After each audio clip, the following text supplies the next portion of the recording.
نحمده ونصلي على رسوله الكريم اما بعد فاعوذ باللہ من الشیطان الرجیم بسم اللہ الرحمن الرحیم۔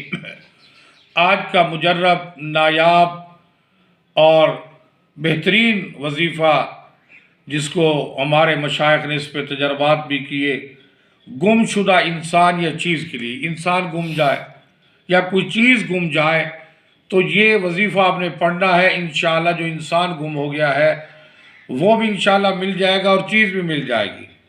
ارشاد فرمایا کہ گم شدہ چیز یا جانور یا انسان کی واپسی کے لیے یہ وظیفہ مجرب ہے۔ انسان گم گیا ہے، جانور گم گیا یا کوئی چیز گم گئی ہے تو یہ وظیفہ مجرب ہے۔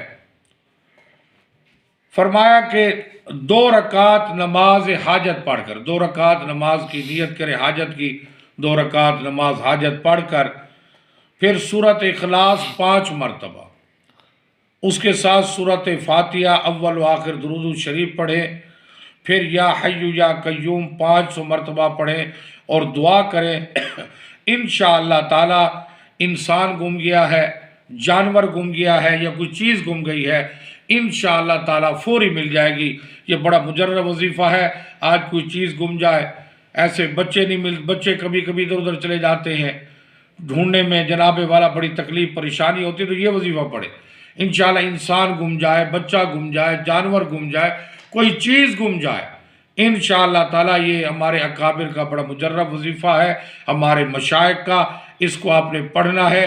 انشاءاللہ گم شدہ چیز ہے، گم شدہ انسان ہے، جانور ہے، وہ مل جائے گا۔ ایک دفعہ پھر سن لیں، 2 رکعت نماز حاجت پڑھنی ہے، نیت کرنی ہے 2 رکعت نماز حاجت۔ جب 2 رکعت نماز حاجت پڑھ لیں اس کے بعد سورۃ اخلاص، سورۃ قل هو اللہ احد 5 مرتبہ پڑھیں اور سورۃ فاتحہ اول و آخر درود شریف 5 دفعہ سورۃ اخلاص پڑھ کے اس کے بعد درود پاک پڑھنا ہے، پھر سورۃ فاتحہ، پھر درود پاک، پھر 500 مرتبہ یا حی یا قیوم، یا حی یا قیوم پڑھنا ہے۔ انشاءاللہ دعا مانگنی ہے، انشاءاللہ جلد سے جلد گم شدہ چیز، انسان، جانور بھی مل جائے گا۔